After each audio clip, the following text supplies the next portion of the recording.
शिव भोळा चक्रवर्ती शिव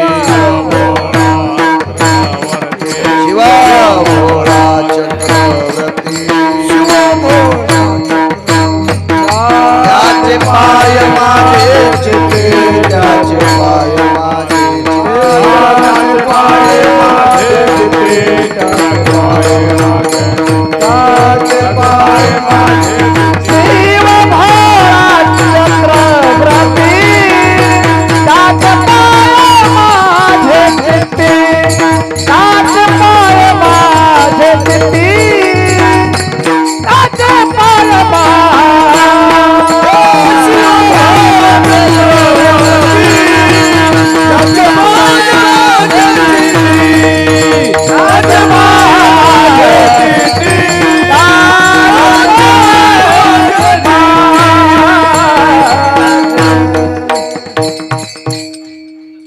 चिदान देगा देवा तुझा विसरण व्हावा गुण गाईन आवडी हेची माझी सर्व जोडी प्रस्तुत प्राप्त प्रसंग निवडलेला अभंग विश्वमान्य विश्वभूषण स्वाधिकार विश्वप्रिय चिन्मयी स्वरूप असणारी अधिकार संपन्न साधू श्रीमंत श्री जगद्गुरु तुकोबराय यांचा प्राप्त प्रसंगी निवडलेला अभंग विठाला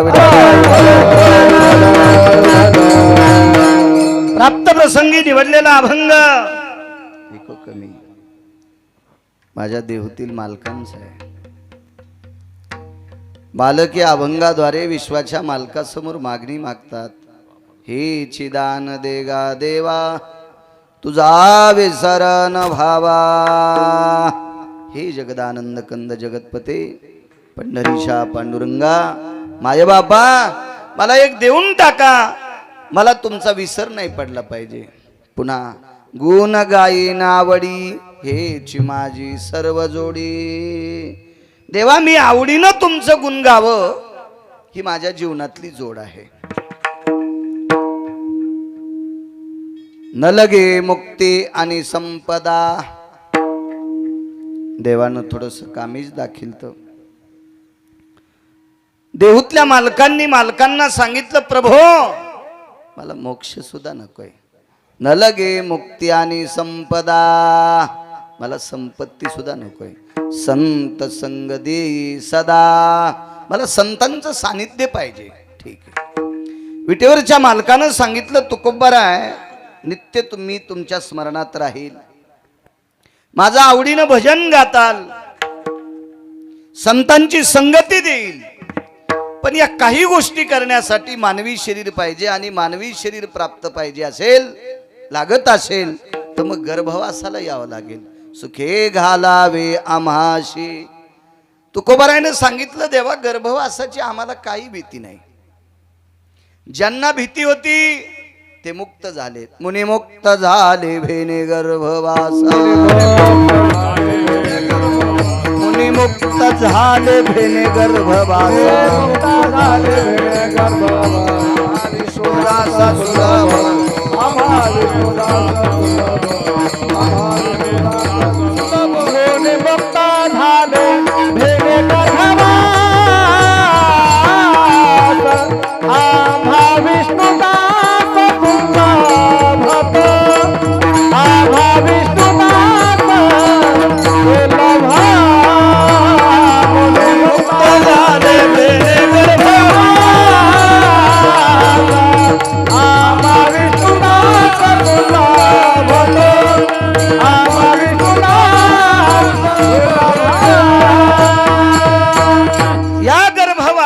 भीतीपोटी मुनी योगी जपी तपी सिद्ध अनुरागी हे मुक्तावस्थेला पोचलेत देवा, पण आम्हा विष्णुदासा सुलभतो, गर्भवास विष्णुदासाला काही करीत नाही।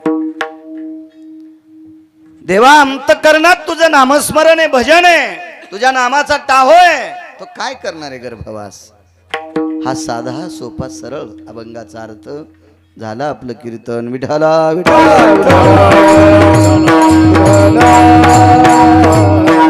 मोठ्या श्रद्धेने भावयुक्त अंतकरणाने चालत असलेला हा 5व्या 5 पर्वण्यापैकी उत्तम शिवरात्री हा एक फार मोठा पर्व आहे. शिवरात्रीचा वारकरी संप्रदायाच्या दंडकानुसार 29 उपवास आहेत एकादशी सारखे, आणि वारकरी संप्रदायाच्या दंडकानुसार एक उपवास आहे, एक टाइम जेवून त्याला सोमवार म्हणतात. याच्या व्यतिरिक्त ज्ञानोबाराय तुकोबारायांनी एकाही उपवासाला मान्यता दिली नाही. ज्ञानोबाराय तुकोबारायांनी, मी त्यांचं नाव घेऊन भाकरी खाणारा माणूस आहे, माझी काय पात्रता आहे. या 29 उपवासाने 30वा सोमवार शक्य असल्यास प्रदोष 31वा, याच्या व्यतिरिक्त ज्ञानोबाराय तुकोबारायांनी एकाही उपवासाला तिळा इतका ठाव दिला नाही तो ज्ञानोबाराय तुकोबारायांनी. मग तुम्ही आम्ही कोणते कोणते दुकानं मांडले ते किती खरे येत ज्याचे त्यानं तपासायचे. विठाला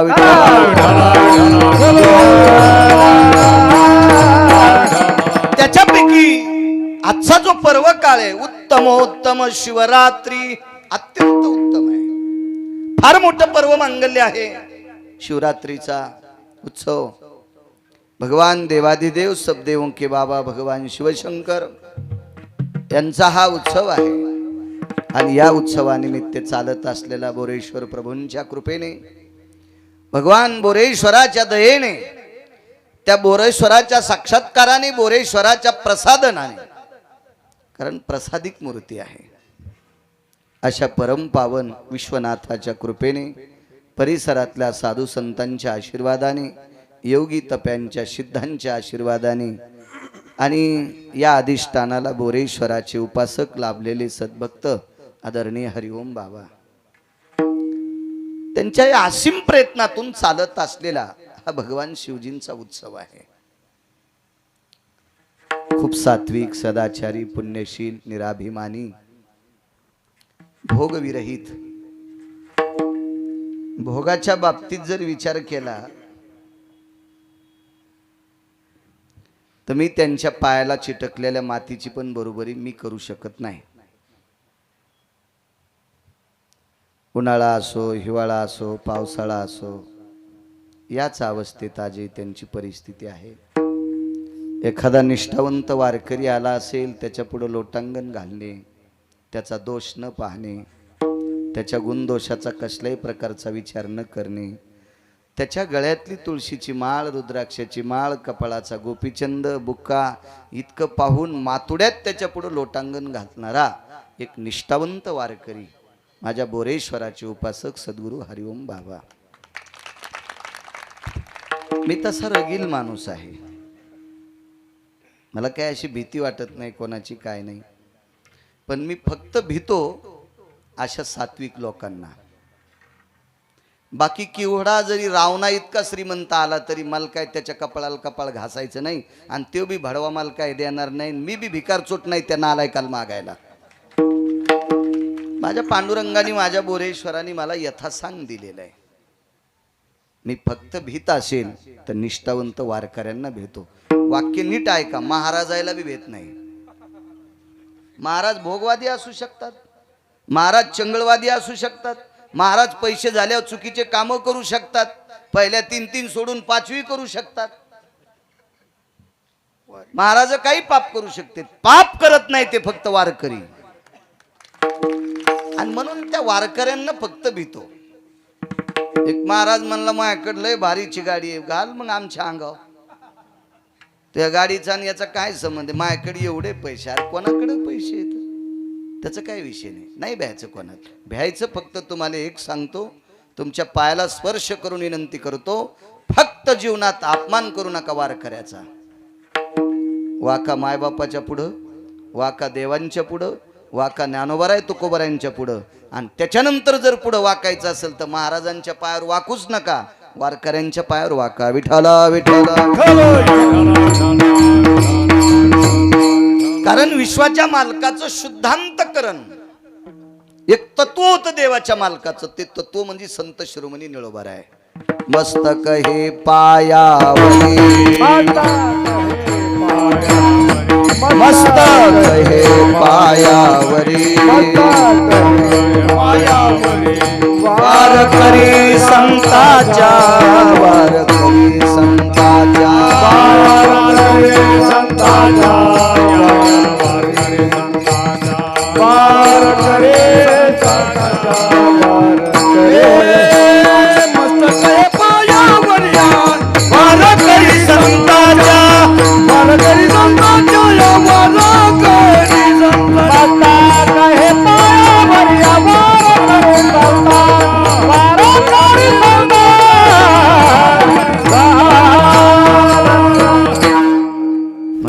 वारकऱ्यांच्या पुढे वाक जावं. माझ्या बोरेश्वराचा विटेवरच्या मालकाचा निष्ठावंत उपासक असे परमश्रद्धेय हरिओम बाबा वारकरी आहेत. त्यांच्या चरणी दंडवत करतो. बोरेश्वराच्या चरणी दंडवत करतो. मृदंगाचार्यांना धन्यवाद देतो. माझ्या या गुणीजनांनाही धन्यवाद देतो. गाय नक्षत्रातली बुलंद तो प्रकाशजी महाराज आहेत, त्यांनाही धन्यवाद. साऊंड सिस्टीमवाल्यांना सुद्धा कोटी कोटी धन्यवाद. भगवान बोरेश्वराचे उपासक तुम्ही एवढ्या मोठ्या गर्दीनं जमा झालात अशा पर्वणीवर, या शिवरात्रीच्या पर्व काळावर भगवान बोरेश्वराच्या दर्शनाकरता 2 तासाकरता नामचिंतन ऐकण्याकरता आलात. तुमच्यातही बोरेश्वराचा अधिष्ठाने मंडपात बसलात. तोपर्यंत प्रभू तुम्ही महेशाची मूर्ती म्हणून तुमच्या चरणी साष्टांग प्रणिपात करतो आणि माझ्या अभंगावर येतोय. विठाला विठाला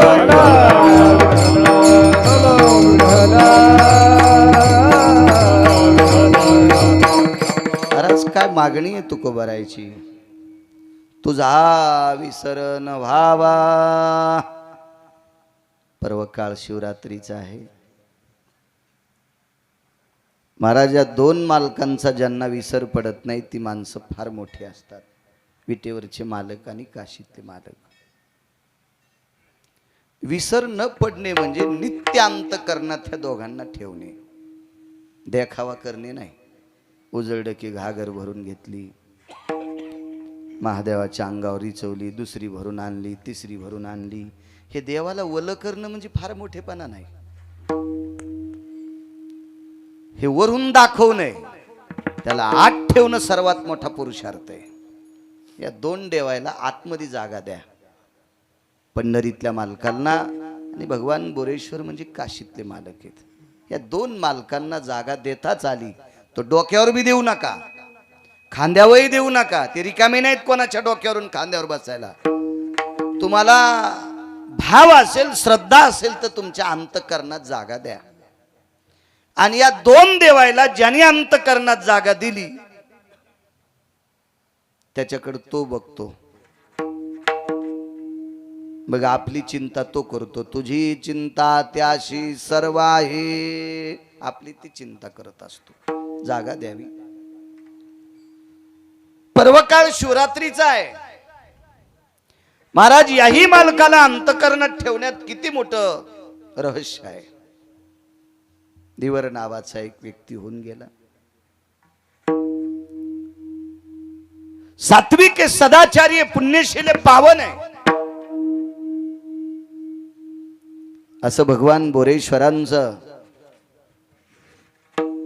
जसं जाज्वल्य प्रसादिक लिंग आहे, पिंड आहे, अशी एक पिंड त्याच्याकडे सुद्धा होती.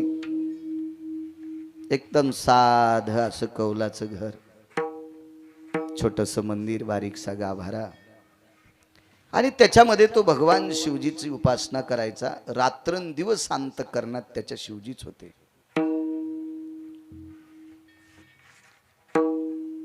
झोपेतून उठल्यापासून तर झोपेपर्यंत जे काही काम करत असेल ते प्रत्येक कामाला शिवजींचं नाम घेऊनच हात लावायचा. आपल्याकडे दंडक दिलाय, वदनी कवळ घेता नाम घ्या श्रीहरीचे. घात जरी तोंडात टाकायचा असेल तरी भगवंताचं नाव घ्यायचं सांगितलं. मोठी मोठी लोक जीवनभर त्याला अंतःकरणात ठेवतात, त्याला विसरत पडू देत नाही. सिंक जांभई खोकला तुका वेळ वाया. फक्त शिंकन जांभई जळ आली तर याच्या व्यतिरिक्त सारखा अंतःकरणात जगाचा बाप आहे काही लोकांच्या. आणि म्हणून त्यांच्यामुळे हे विश्व अस्तित्वात आहे. हे कधी मधी लटकपटक देवाचं भजन करणाऱ्यांवर विश्व अधिष्ठित नाही. आपली निष्ठानिष्ठीचा परमार्थ निष्ठावंत साधकांच्या जीवनात नितांत विश्वाच्या मालकाचा अधिष्ठान आहे. म्हणून हे विश्व टिकून आहे. सारखा देवांत करणात. रोज सकाळी स्नान झालं की एक घागर खांद्यावर घ्यायची पाण्याची भरलेली, आणि गंगेवरनं घरी येत असताना बाजूला उजव्या हाताला एक मशानभूमी होती, आणि त्या मशानभूमीतून मेलेल्या माणसाला जाळलेली एक चिमूटभर राख येताना तो घरी घेऊन यायचा.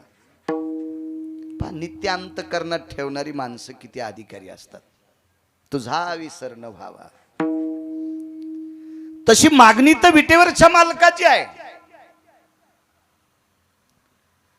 पण विटेवरच्या मालकाने बोरेश्वराला डोक्यावर घेतलेलं आहे. तुम्ही टाळू चापून पा पंढरपुरातल्या मालकाची.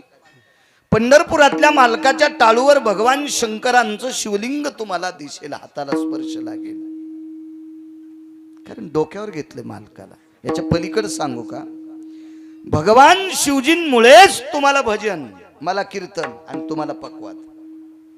शिवजींची कृपा नसती तर आपल्याला कोणालाही भजन करता आलं नसतं, पक्वाद वाजीला आला नसता, कीर्तन करता आलं नसतं. वारकरी संप्रदायाचे संस्थापक अध्यक्ष बोरेश्वर भगवान येत, कारण वारकरी संप्रदायाची स्थापनाच बोरेश्वरानं केली, विश्वनाथानं केली. हे गिरगावचा बाळू सांगतो म्हणून ऐकायचं नाही, हे पैठणच्या मालकांचं वाक्य आहे. एका जनार्दनी वैष्णव, एका जनार्दनी वैष्णव, शिरोमणी महादेव, शिरोमणी महादेव,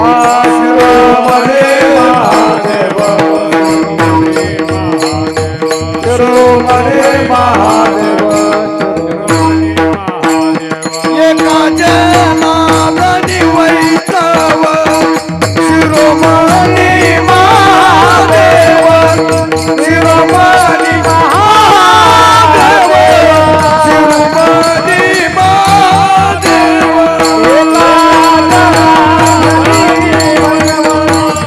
शिरोमणी महादेव, शिरोमणी या संप्रदायाचे संस्थापक अध्यक्ष भगवान शिवशंकर आहेत.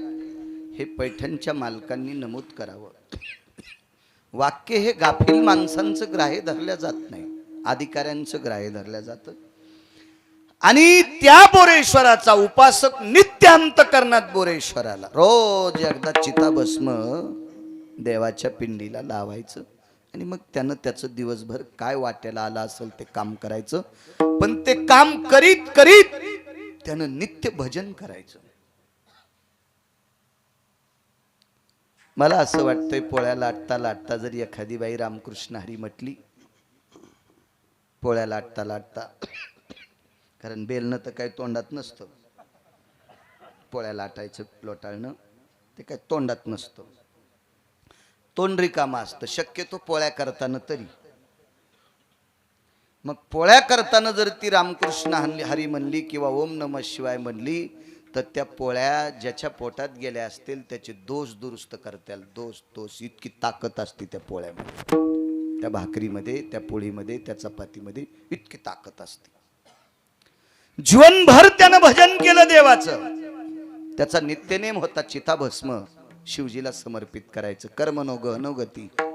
एक दिवस असा उजाडला की देवाचं स्नान, गंगेचं स्नान झालं, पाण्याची घागर खांद्यावर घेतली आणि मशानभूमीत गेला, तर आदल्या दिवशी कोणी जाळलंच नव्हतं, भस्मच नाही, असं होतच नव्हतं. पण त्याच दिवशी झालं. रिकामी भस्माची वाटी कोणाड्यात ठेवली तुळशीच्या वृंदावनाच्या बाजूला, आणि नित्यप्रमाणे ठरल्याप्रमाणे बायकोला काही सांगितलंच नाही मी इथं भस्म ठेवलं, रोज ठेवत होते.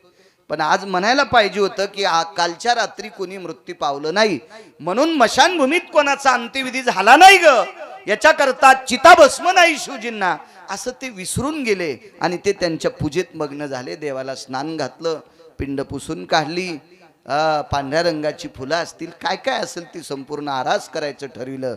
आणि आवाज दिला, प्रिये, ए लक्ष्मी, अगं भस्म घेऊन ये ग, असा आवाज दिला. महाराज ती काय सात्विक माऊली असेल, किती सदाचारी असेल, किती पुण्यशील असेल, किती पावन असेल ती माऊली. आणि ती आवाज आल्याबरोबर हातातलं काम सोडून त्या कोनाड्याकडे गेली. त्या वाटीत बघितलं तर त्या वाटीत काहीच नव्हतं. ती वाटी कोरडी होती. रोजची रोज गंगेतून धुवून आणायची आणि नव चिताभस्म आणायचं होतं, पण तिला पांढरं सुद्धा लागलेलं नव्हतं. एखाद्या वेळेस भस्मानं भरलेली जरी वाटी असती तर तितकंच वाटीला असं बोट पुसून तो पांढरा भस्म शिवजीला समर्पित केला असता, चिताभस्म. पण वाटी सुद्धा धुवून आणली होती गंगेतनं. दुसरा आवाज आला, अगं किती वेळ लावते, घेऊन ये ग भस्म. तुझा विसर ना भावा याच्यावर सांगते. दुसराही आवाज पडला. बाई थरथर कापत होती. मालकाने आपल्याला 2 आवाज भस्मा करता दिलेत, पण भस्मच आणलं नाही मालकानं. मी दिनार तरी कशी. एक सांगू का तुम्हाला, आपण जर असं करीत असू आणि आपण आपल्या बायकोला आवाज द्यायला भस्म घेऊन ये, तर आपली म्हणली असती तुला फुकू का.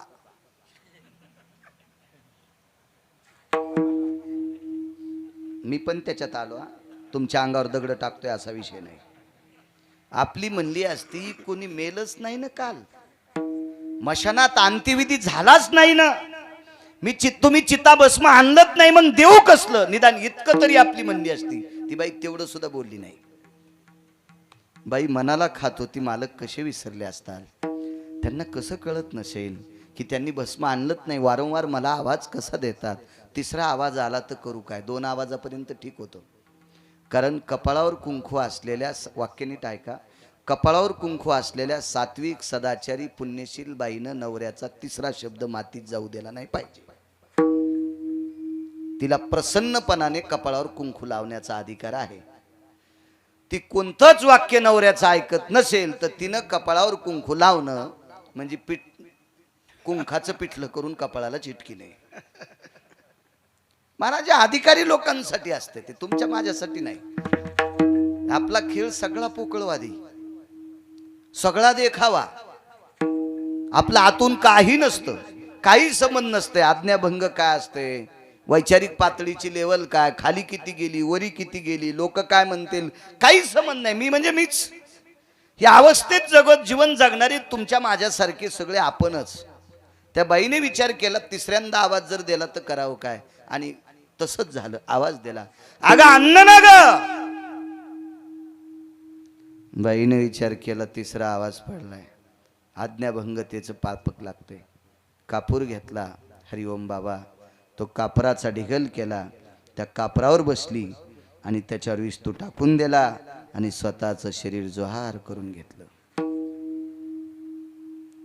मधातली मधात मंदिरात विचार करत होता, गेले आयुष्यभर जिच्या खांद्याला खांदा लावून संसार केलाय, ती बायको साधं दारातलं भस्म मला देवासाठी आणून देत नाही. आपण कशासाठी संसारासाठी बैलासारखं जीवन राबवायचं.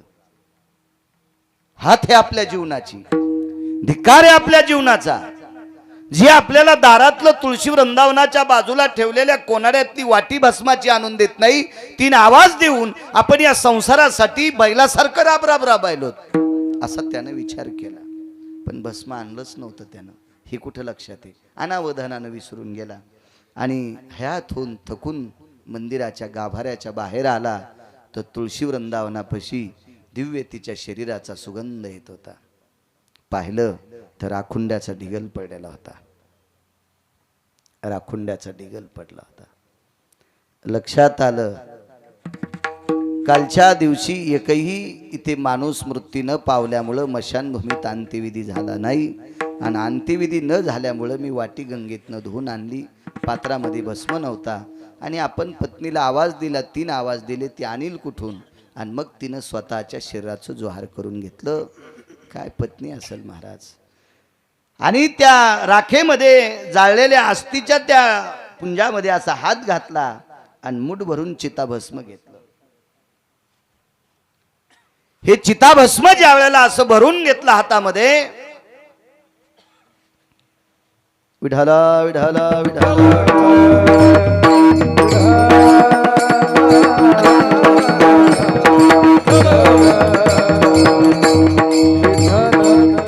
आणि ते चिताभस्म घेऊन भगवान शिवजींच्या पिंडीवर समर्पित केलं.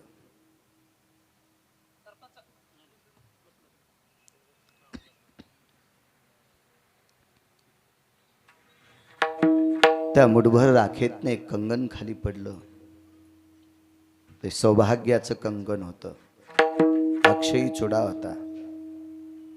महाराज, मालकावर इतकी निष्ठा असलेली बाई आपल्या पतीचा नियम मोडू नये याच्याकरता स्वतःच्या शरीराची राख केली. काय पतिव्रता स्त्री असेल, तिची देवावरी सत्ता.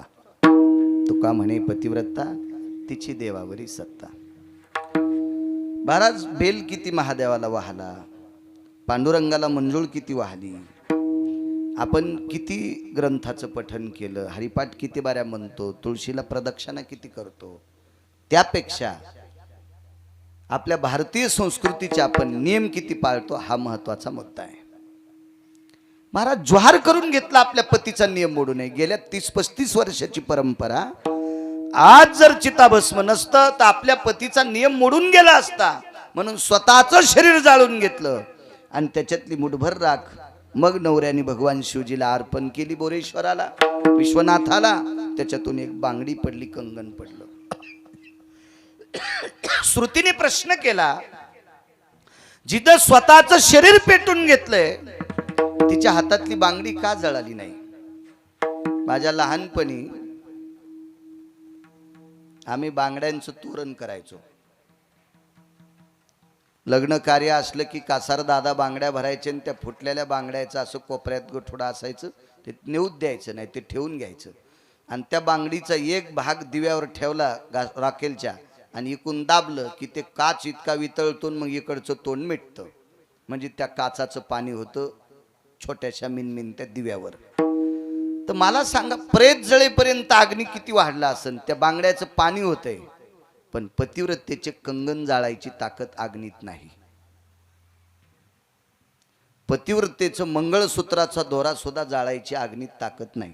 अग्नीत ठराविक लोकांना भेटतो, साध्वीला भेटतो, वारकऱ्याला भेटतो आणि पतिव्रतेला भेटतो. मी दुपारी कीर्तनात बोलून गेलो, ढवळेवीर नावाचं गाव आहे खानदेशमध्ये. त्या खानदेशमध्ये ढवळेवीर नावाचं गाव, तिथं रुक्मिणी नावाची एक माऊली होऊन गेल्या. फक्त हळदीचा डाग होता आणि तेवढाच हळदीचा डाग आणि माहेरी आल्या. अख्खं जीवन माहेरात ज्ञानेश्वरीवर गाथ्यावर प्रेम केलं आणि ज्ञानेश्वरी आणि गाथा जीवनभर अंतकरणात ठेवला. 2 वेळेची भाकरी घरातली लोक देत होते. कालांतरानं ती रुक्मिणी नावाची स्त्री हरिओम बाबा जात राहिली. त्या माऊलीचा अंत्यविधी झाला. 2ऱ्या-3ऱ्या दिवशी राख सावडायला गेल्याच्या नंतर गळ्यातली तुळशीची माळ दोऱ्यासह सापडते आणि आस्ती विरून गेल्या. औषधाला आस्ती सापडली नाही, फक्त गळ्यातली तुळशीची माळ आणि तो दोऱ्यासह ती माळ सापडे. आज ढवळेवीर नावाच्या गावात खानदेशमध्ये फक्त त्या तुळशीच्या माळीची रुक्मिणी माऊलींची समाधी आहे. जाळू शकत नाही अग्नी, भीतो वारकऱ्यांना. पुन्हा एक मुद्दा पहा, इकडे खाली सोलापूर भागामध्ये, धाराशिव भागामध्ये वारकरी संप्रदायातलं एक गोड साधरी रत्न होऊन गेलं. वैकुंठवासी स्वर्गीय रामकृष्ण भाऊ येडशीकर. प्रचंड संप्रदायाचा व्यासंग मोठा होता भाऊंचा. भाऊंचं नाव रामकृष्ण होतं. मोठ्यांचं वाक्य सांगतोय, गुरुवर्य वैकुंठवासी रामकृष्ण भाऊ येडशीकर जात राहिले. लक्षावधी टाळाच्या, मृदंगाच्या, वारकऱ्याच्या, विटेवरच्या मालकांच्या, काशीतल्या मालकांच्या जयघोषाने स्वर्गीय रामकृष्ण भाऊंचा अंत्यविधी पार पडला. आणि आस्ती संचयाच्या कार्यक्रमाला ज्या वेळेला पुन्हा 2ऱ्या-3ऱ्या दिवशी सगळी लोक जातात, त्यावेळेला भाऊंची कवटी जशाला तशी हरिओम बाबा सापडली. पूर्ण जळून गेलेली पांढरी शुभ्र कवटी सापडली. पण भाऊंच्या कपाळावर त्यावेळेला 10-5 क्विंटल नारळ पडले असतील, कितीतरी कापूर पडला असेल, कितीतरी गावरान तूप पडला असेल, राळ पडली असेल, गौऱ्या पडल्या असतील, चंदनाची लाकडं पडली असतील, दुसरी सुद्धा जांभळे आंब्याची लाकडं पडली असतील. आणि इतक्या लाकडात जळालेलं पार्थिव त्या कपाळावर, कवटीवर नाव कोरलेलं होतं, रामकृष्ण. उपजताच त्यांचं नाव रामकृष्ण भाऊ येडशीकर. अख्खं शरीर जळालं. पण नाव जशाला तसं साबूत राहिलं. अग्नी वारकऱ्याला भेटतोय, अग्नी साध्वीला भेटतोय, सतीनं देखे अग्न. महाराज सतीचं शरीर अग्नी पाहू शकत नाही. मी दुपारी बोलून गेलो. कासारवाडी नावाचं गाव आहे गंगाखेड तालुक्यामध्ये. वैकुंठवासी मारोतराव महाराजांची बऱ्या काळ त्या माऊलीनं सेवा केली. त्याही माऊलीला हळदीचा डाग होता. आणि काय नवऱ्याला आवडलं नसेल, हळद फेडायच्या आत माहेरी आल्या आणि त्या दिवसापासून सासरी गेल्याच नाही. जीवनभर भजन केलं. भाऊजायाच्या हाताखाली, माहेरातल्या लोकांच्या हाताखाली राब राब राब राब राब पडलेलं काम त्या माऊलीनं केलं. आपल्या बाबांकडे आलेल्या वारकऱ्यासाठी स्वयंपाक करायचा. विनंती करून पंढरपूरची वारी केली. त्या बाईचं नाव होतं जाईबाई नावाची माऊली. आणि ज्या वेळेला ह्या जाईबाई नावाच्या माऊली जात राहिल्या, त्यांचा अंत्यविधी झाला. महाराज नुसता हळदीचा डाग होता. हरिओम बाबा. त्या माऊलीच्या गळ्यातला दोऱ्यासह पोत सापडली. जावडायच्या दिवशी दोऱ्यासह. आज मारुतीरायाच्या मंदिरात एक छोटीशी समाधी आहे त्या माऊलीची. आपल्या मराठवाड्यातली बाई आहे. महाराज हे सांगणारी पाहणारी लोक आज जिवंत आहेत. महाराज अधिकारी लोकांचा पुरुषार्थ इतका मोठा असतो, देखावा करणाऱ्यांचा नाही. अधिकाऱ्यांचा पुरुषार्थ, महाराज विटेवरच्या मालकाला, बोरेश्वराला आवडणाऱ्या लोकांचा एवढा दर्जेदार पुरुषार्थ असतो, इतका दर्जेदार. मग जिनं स्वतःच्या पतीचा नियम मोडू नये, तिनं स्वतःचं शरीर जोहार केलं. तिचा काय दर्जा असेल, टेलर काय अधिकार असेल तिचा. आणि मग भगवान विश्वनाथ, भगवान बोरेश्वर प्रगट झाले आणि त्या धिवराला आलिंगन दिलंय. आलिंगन दिलं, आलिंगन दिलं. 10 भुजांनी आलिंगन दिलं. भगवान शिवजीनं आलिंगन दिल्याबरोबर हृदयाला डोकं लावून तो धिवर उकसाबुकसी रडत होता. भगवान बोरेश्वराने विश्वनाथानं विचारलं, बाळा का रडतो? काही नाही प्रभू, गेल्या इतक्या दिवसापासून तुम्हाला अंतकरणात ठेवलं. रात्रंदिवस तुम्ही अंतकरणात होतात प्रभू. तुमची पूजा करत असताना तुमच्या नामावळीत, तुमच्या भजनात इतका व्यस्त राहिलो, मला कळालं नाही. कालच्या रात्री गावात कोणी मेलच नाही प्रभू. तुमच्या भजनात इतका दंगून गेलो, मला कळालं सुद्धा नाही. अंत्यविधी कोणाचाच झाला नाही. मग भस्म तरी कसं सापडेल? देवा, तुमच्या नामात मी इतका व्यग्र झालो, इतका तल्लीन झालो, इतकं तुम्हाला अंतकरणात ठेवलं, भस्म आणलंच नाही, विसरून गेलो. आणि पत्नीला 3 आवाज दिले प्रभू, 3 आवाज दिले. काय तुमच्या नामात व्यग्र होतो देवा. आणि 3रा आवाज, पतीची आज्ञा भंग होऊ नये याच्याकरता स्वतःच्या शरीराचं जोहार केलं. प्रभू, गेल्या 30-35 वर्षाचा मोडणारा नियम, चालत असलेला नियम आजच्या तिथीला मोडा असता, पण ते केवळ माझ्या पत्नीनं स्वतःच्या शरीराची राख केली आणि तो नियम आज शाबूत ठेवला. देवा, आता हा नियम शाबूत ठेवण्यासाठी पाठीमागं कोणी नाही, त्याच्यापेक्षा मला घेऊन जाय. भगवान शिवजीनं हृदय धरलं, मिठी मारली आणि एकच विचारलं, तुला पाहिजे काय? प्रभू एकच करा. गेल्या 35 वर्षापासून चालत असलेला नियम जिच्यामुळं चालू राहिला, तिनं जर जोहार केलं नसतं तर आज तुम्हाला चिताभस्म समर्पित करायचा नियम मातीत गेला असता. त्या पत्नीमुळं नियम साबूत ठेवलाय, मला तीच परत देऊन टाका. आणि जशाला तशी त्या धिवराची पत्नी भगवान विश्वनाथानं, बोरेश्वरानं परत केली. महाराज, ताकद कशाची आहे? अविरत त्याला ध्यानात ठेवल्यामुळं, अविरत त्याला अंतकरणात ठेवल्यामुळं, एका क्षणा इतका त्याचा विसर न पडल्यामुळे विश्वनाथानी त्या भक्तावरती कृपा करावी. म्हणून मालक पहिल्या कडव्यात म्हणतात,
भजन केलं शिवजींचं. आज पर्व काळ आहे शिवरात्रीचा.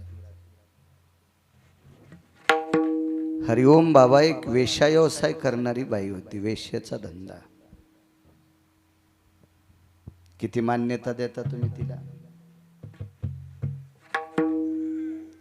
पण ती वेश्या जरी असली तरी देवावर तिची इतकी निष्ठा होती, इतकी निष्ठा होती, मला असं वाटतंय विश्वातल्या बऱ्यापैकी स्त्रिया तिची बरोबरी करू शकत नव्हत्या.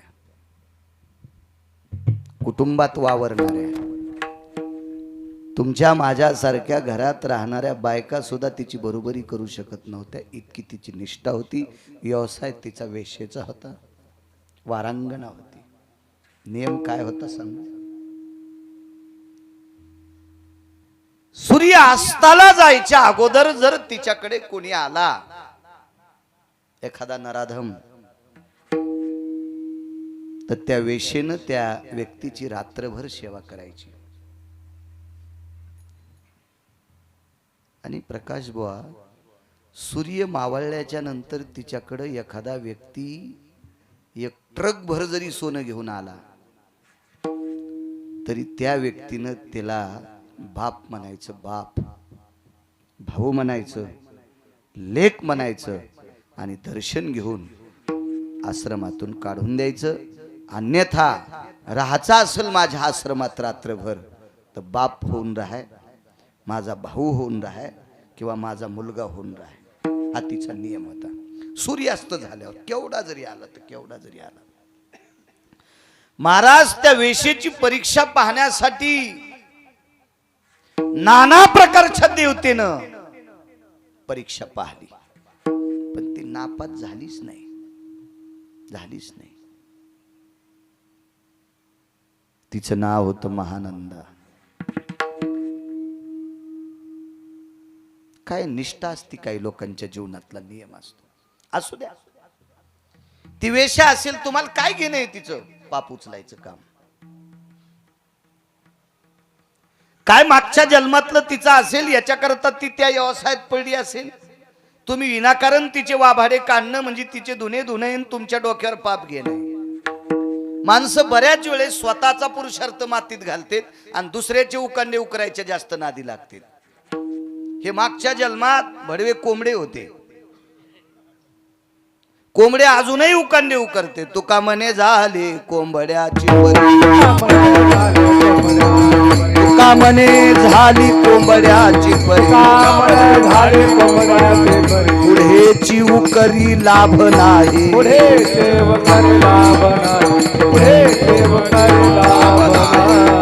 मालकांचं वाक्य कोंबड्या आळ्या खाण्यासाठी उकांडे उकरीते. दोन्ही पायाने एकदा फरकन करीन, एकदा फरकन करीन, असं करीन, असं करीन, आणि नखाना आळ्या माग जातात आणि याचे नख घासू घासू असत मरत. मग बरेच लोक आहे ना थुत्राचे नख घासले दुसऱ्याचं इचकिण्या करता. मला एक जण म्हणला यावर्षी सप्ताह नाही बोरेश्वरावर. म्हणलं कशामुळं नाही हो, कशा, मला असं वाटत नाही. हरिओम बाबा सप्ताह करतील. नाही म्हणे त्यांच्याकडे अशी अशी दुःखद घटना झाली. अरे म्हणलं माझ्या जीवनातल्या काही ठराविक लोकांपैकी एक हरिओम बाबा नावाचा महात्मा आहे. ते संसारातल्या दुःखाला चिटकणारा माणूस नाही. काय असेल अंतकरणात दुःख तर ते बोरेश्वराचं दर्शन घेऊन त्यालाच सांगेल, देवा तुला काय करायचं ते कर. महाराज या लोकांसाठी तुकोबारायच्या नाटातलं एक कडवं बसेल. आता तुझा कळेल ते करी, आता तुझ कळेल ते करी. तारीशी देवा तुला तारायचं असेल तर तार, किंवा मारायचं असेल तर मार, तुला जे करायचं असेल ते कर. तुकोबारायच्या नाटातलं गोड कडवं आहे. आणि ते कडवं मला असं वाटतंय हरिओम बाबा बोरेश्वराला म्हणले असतील, देवा माझ्यावर फार मोठा दुःखाचा डोंगर प्रपंचात टाकलास रे, पण तुझी सत्ता आहे ती. आता संहार कार्य त्याच्या हातात आहे, तुमच्या आमच्या हातात नाही.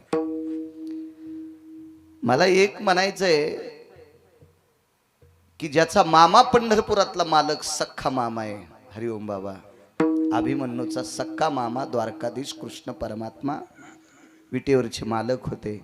महाराज मामाच्या मांडीवर शेवटचा श्वास घेतला.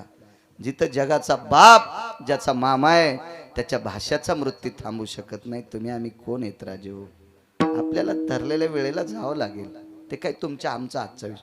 मला म्हणे होत नाही महाराज, या वर्षी करत नाहीत. म्हणलं असं होऊ शकत नाही महाराज. ज्या व्यक्तीची बोरेश्वरावर अतूट निष्ठा आहे, हा ते कशा पद्धतीत होईल, केवढा होईल, काय होईल, वेळ प्रसंगी ते कन्या आणि आमटीवर करतील, कन्या भातावर करतील, पण बोरेश्वराचा उत्सव मात्र हरिओम बाबा बंद प्राणात शरीरात प्राण येतोपर्यंत ते चालू ठेवतील. इतकी मात्र मला तरी खात्री आहे. कारण जगात फारशी लोक पाहतो मी देखाव्यातली. महत्व हरवी, चातुर्य लपवी, पिशे पण मिरवी आवडून.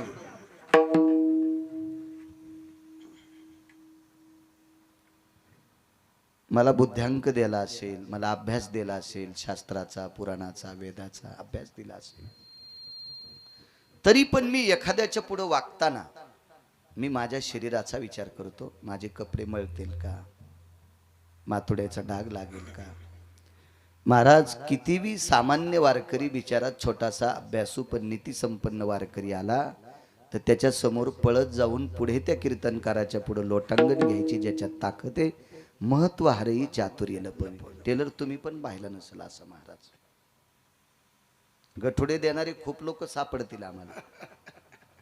गठुडे देणारे महाराष्ट्रात मला खूप लोक सापडतील, पण वारकरी घरी आल्याच्या नंतर इतकी नम्रता असणारा फक्त हाच महात्मा सापडा.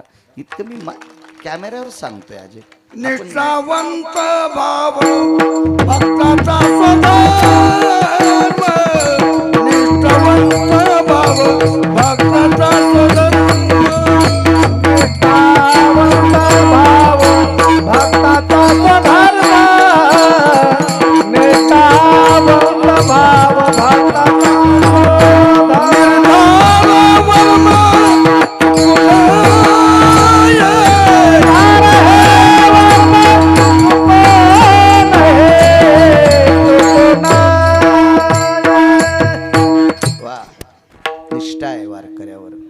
अतूट श्रद्धा.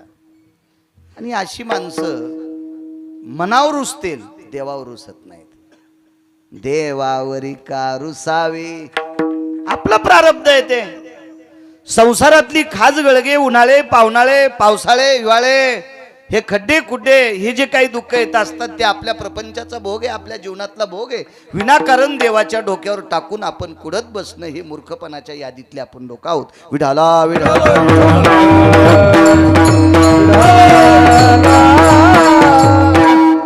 माझा विश्वास नव्हता त्या व्यक्तीवर, पण नंतर लक्षात आलं असं एखाद्या वेळेस काय प्रापंचिक दुःखानं, पण त्याच्यावर विचार केला. ती व्यक्ती भेटली. 5व्या-6व्या दिवशी टेलरच्या मेडिकलमध्येच बाबा आले. तिथून मला फोन लावत होते. फोन आमचे डबकं बंद असते, जास्त उघडीत नाही मी.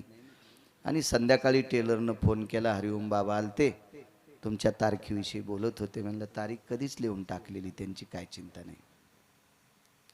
निष्ठा असते एखाद्या व्यक्तीची. चला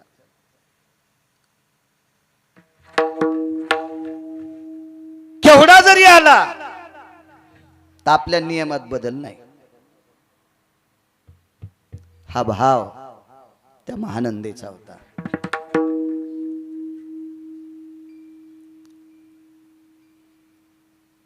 ठीक आहे, आपण एखाद्या मोठ्या कुळात असतो, उच्च कुळात असतो, आरेराव तुरेराव आपले कोणी कोणी असतील, तरी पण आपण महानंदेची बरोबरी करू शकत नाही.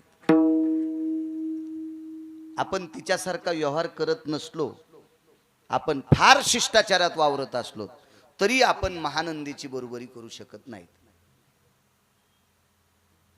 ऐकायचं असेल खाली येऊन तर राजकीय क्षेत्रातला तुम्हाला चांगला अभ्यास आहे. आदरणीय मंत्री महोदयांचे बंधू आहेत. किती रुपयावर माणसं फुटत आहेत साहेब?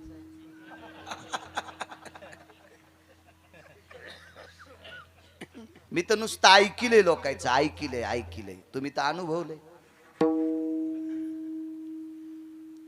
महाराज 10-15 दिवस दुसऱ्या एखाद्या माणसाच्या नावाचं आंगडं घालून फिरणारा माणूस, हातात बसतील इतक्या पैशात अख्खं जीवन त्याचं विकत घेतात राजकीय लोक, अख्खं जीवन. त्या बाईला एक ट्रक जरी सोनं दिलं दिवस माळाल्यावर, तर त्या सोनं देणाऱ्याला ती रात्रभर बाप भाऊ आणि लेक म्हणायची. काय निष्ठा असलो तिच्या जीवनात.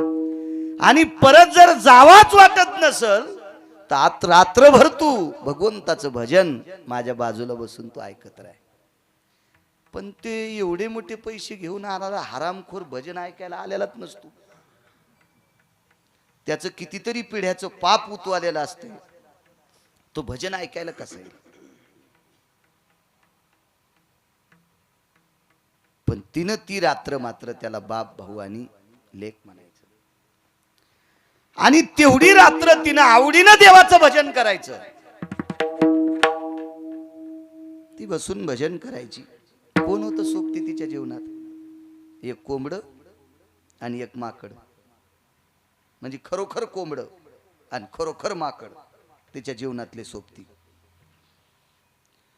आणि जी रात्र टळली वाईट कामासाठी, ती रात्र भजनासाठी घातली. सूर्यास्त झाला, लोपले भास्कराचे बिंबवो. एक ग्रंथकार सांगतोय, लोपले भास्कराचे बिंबवो. पश्चिम दिशेला सूर्य मावळला भागवत बुवा. किती रात्र देवासाठी होती, कुठल्याही पुरुषासाठी नव्हती. अख्खं शरीर भगवंतासाठी. आणि सूर्य मावळला की स्नान करायचं. ती स्नानाला गेली की माकडानं स्नान करायचं. ती स्नानाला गेली की तिच्या अंगावर पडलेल्या पाण्यानं कोंबड्यानं आंघोळ करायची. साचलेल्या खड्ड्यात पकाडा सगट त्यानं सुद्धा आंघोळ करायची. अंग गिंग कोरडं करून तिनं आसन टाकायचं आणि भगवंताचं भजन करायचं. गुणगाई नावडी. महाराज ती भजन म्हणत असताना कोपऱ्यात माकड बसलेलं, इकडच्या कोपऱ्यामध्ये ते कोंबड बसलेलं. मोठ्यांचं वाक्य सांगतोय, ज्या दिवशी सूर्य नराधमाच्या व्यतिरिक्त टळला त्या रात्री पाणी पण ग्रहण नाही, अन्न नाही, पाणी नाही. दुसऱ्या दिवशीचा सूर्य पाऊस तर पाण्याचा थेंब प्यायचा नाही. रात्रभर नुसतं भजन करायचं, नुसतं भजन. कधी कधी एवढं भजन करायची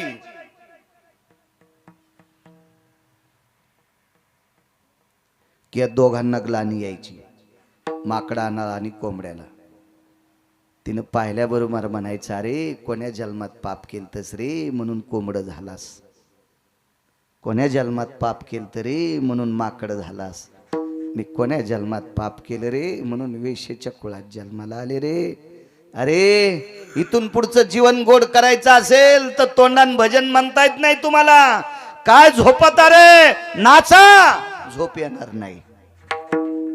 आणि ती भजन म्हणत असताना ते कोंबडं आणि माकड टाळ्या वाजून, माकड टाळी वाजायचं आणि ते कोंबडं नुसतं नाचायचं. बराच काळ निघून गेला. वयाचा उतार काल संपला, वार्धक्याची दशा आली. आणि एक दिवस विचार केला, भगवान बोरेश्वर काशी विश्वनाथाच्या दर्शनाकरता आपण जावं. महाराज देवाचं भजन करणारी लोक किती अधिकारी असतात, तर त्याच्या सोबतचे पण किती अधिकारी.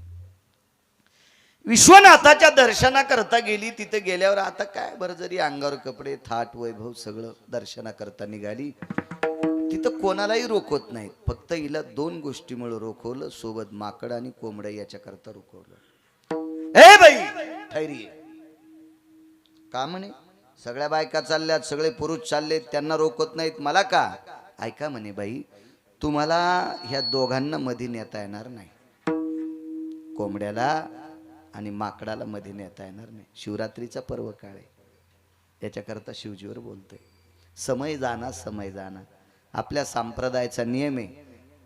पैठणची वारी आली असेल, देहूची वारी आली असेल, आळंदीची वारी आली असेल, पंढरीची वारी आली असेल, तर त्या सप्ताहातल्या कीर्तनकारांनी वारी प्रसंगावर बोलायचं. आपल्याकडे समय सांगितला, समय सांगितला. आज शिवरात्रीचा पर्व काळ आहे, आज भगवान शिवजीवर बोलावं. समय जाना आपल्या शास्त्राचा, वारकरी संप्रदायाचा दंडक आहे. आणि तिनं सांगितलं अहो हे माझ्या जीवनातले सोबती आहेत.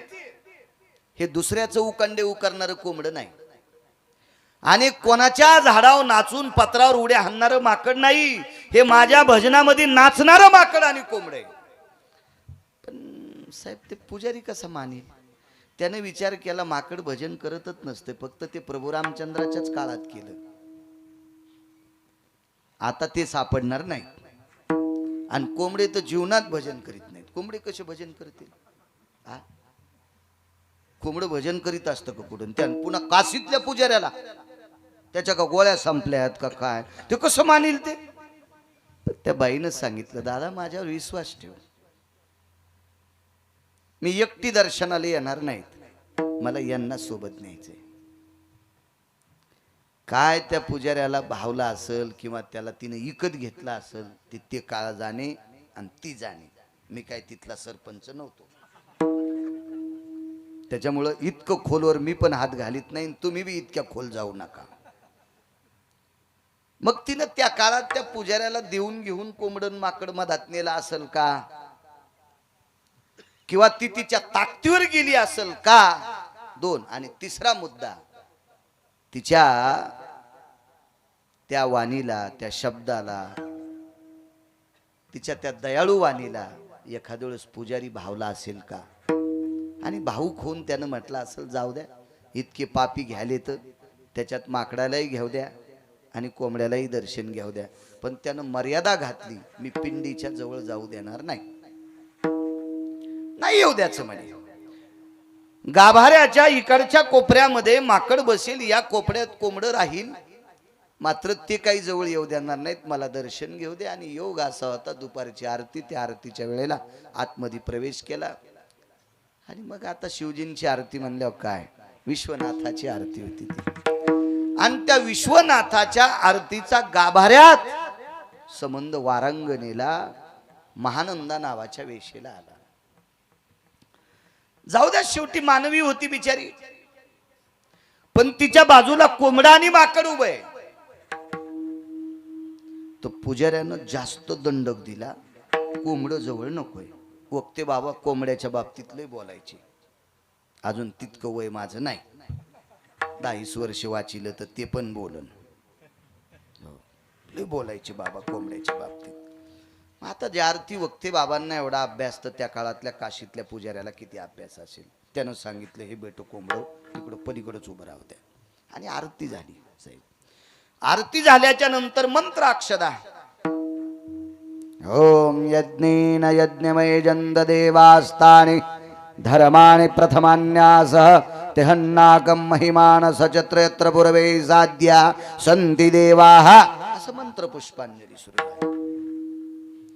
मग ही मंत्र पुष्पांजली, हातामध्ये अक्षदा आहेत, पुष्प आहे, आणि भगवान विश्वनाथाच्या पिंडीवर त्या अक्षदा समर्पित झाल्या. नमः पार्वते पदे हार हार महादेव मोरेश्वर भगवान की जय. त्या अक्षदा समर्पित झाल्या. माकड थोडं अनसट्यात होतं. मंत्र अक्षदा तिच्याही अंगावर पडल्या आणि माकडाच्या पडल्या. कोंबड कोपऱ्यात उभं. कोंबड्याच्या अंगावर अक्षदा नाही पडल्या, पण कोंबड हुशार होतं. अक्षदा जवळ आदळल्या, जवळ आदळल्या. आणि कोंबड्याला अक्षदा दिसल्यावर खाच थोडं सांगावं लागत. त्यानं टप टप 2-3 अक्षदा खाऊन टाकल्या. त्या लागी विमान पाठविले. मंदिराच्या बाहेर माकडाला आणि कोंबड्याला घेऊन आली. विश्वनाथाचं दर्शन घेतल्याबरोबर विश्वनाथानं सांगितलं, बाई तो येणं जाणं संपला, आता माय बाहेर गेल्याबरोबर तुझ्या स्वागताकरता माणसं उभे येत. विमान पाठिलं आणि कैलासाकडे जाणाऱ्या विमानात ती महानंदा बसली. हरिओम बाबा. ती विमानात बसल्याच्या नंतर माकड आणि कोंबड खाली होतं. पार्षदांना सांगितलं हे दोघांना खाली का ठेवलं? अहो आई साहेब, ते माकड आहे, ते कोंबड आहे, ते कसे घेता येते विमानात? ते का टपर विमान आहे का? ह्या विमानात कोणाला बी? मागे एकदा विमानात बसलो, त्या एका बाईच्या पोटावर अशी पिशवी आणि त्याच्यात कुत्र्याचं पिलू होतं. म्हणजे कुत्र्याचं तिकीट काढून बसल्या होत्या जिजी. विमानात तर तिकीट काढावं लागेल ना, तसं कसं? आणि कुत्र्याला तिकीट काढता येत असतं का? ह्या टपऱ्या विमानात, टपऱ्या विमानात काय आता विदेशातनं कुत्रे येते तर ते पायी पायी थोडीच येते. 4.25 लाखाला कुत्रं आणलं एक जणांनी. म्हणलं कुठून? मलेशियातून. आता मलेशियातून काय घोड्यावर बसून आला का पायी पायी आला? म्हणलं कसा? म्हणलं विमानातून. कुत्रं? म्हणलं हो. मी पताका नेली तर 10-12 तपासली पताका काठीत काही आहे का त्या विमानतळा. आणि धोत्रावाला मी एकटाच टोपी काढू काढू इथं मशीन लावली आणि 3-3 बाऱ्या कष्ट्याला मशीन. म्हणलं मी कशाला कष्ट्यात बॉम्ब ठेवू? ते विमानतळावरला अधिकारी म्हणला महाराज तुम्ही गण चांगले आहेत पण मी पोटासाठी नोकरी करतो. मी म्हणलं मला असं माहित असतं बापा तर तिकडे एक तुला कॅबिन करावं लावली असती आणि मग म्हणलं असतं काय काय तपासायचं तर तपासायचं. काय वारकऱ्याचा अपमान करतो, इकून कष्ट्यात मशीन घाल आणि तिकून कष्ट्यात मशीन घाल. गनिमत पटका नव्हता बांधला नाही तो मधात घातली असती कानापासून मशीन त्याने. हो. आणि कुत्रे आणले 3.5 लाखाचं कुत्र्याचं पिलू विमानात. अहो ह्या विमानात गुंडाळही बसतील, या टपऱ्या विमानात चोट्टे बसतील, गुंडाळ बसतील, डाके टाकणार बसतील, कोणी बसतील, नालायक बसतील, भडवे बसतील, चांगलेही बसतील. पण त्या विमानात अति चांगल्यांना बसता येते, नावाच्या चांगल्यांना नाही, अति चांगल्यांना. तिनं सांगितलं असू दे कोंबड आणि असू दे माकड. पार्षदांनी वरी निरोप केला. महानंद आईसाहेबांना विमानात बसिलं पण त्यांनी सांगितलं कुकुट आणि मरकट सोबत घ्यायचे. कुकुट मरकट म्हणायचे त्यांना, हे सोबत घ्यायचे. वरून पार्षदाला भयानक आवाज आला, मूर्ख कळत नाही तुला? अरे अख्खं जीवन तिनं भजन केलं हे दोघं तिच्या पुढे नाचत होते, खाली कसे? अरे विमान तिच्यापेक्षा यायलाच पाठीले. पशु काय पाप पुण्य जाणीती, उत्तम मध्यम भोग भोगीती. महाराज काय कोंबड्याला अक्कल असती, काय वानराचा चंचलपणा असतो. पण एका वेशेनं केलेल्या निष्ठेनं भजनात अख्खं जीवन या दोघांनी नाचावा, यांना तरी खाली कसं?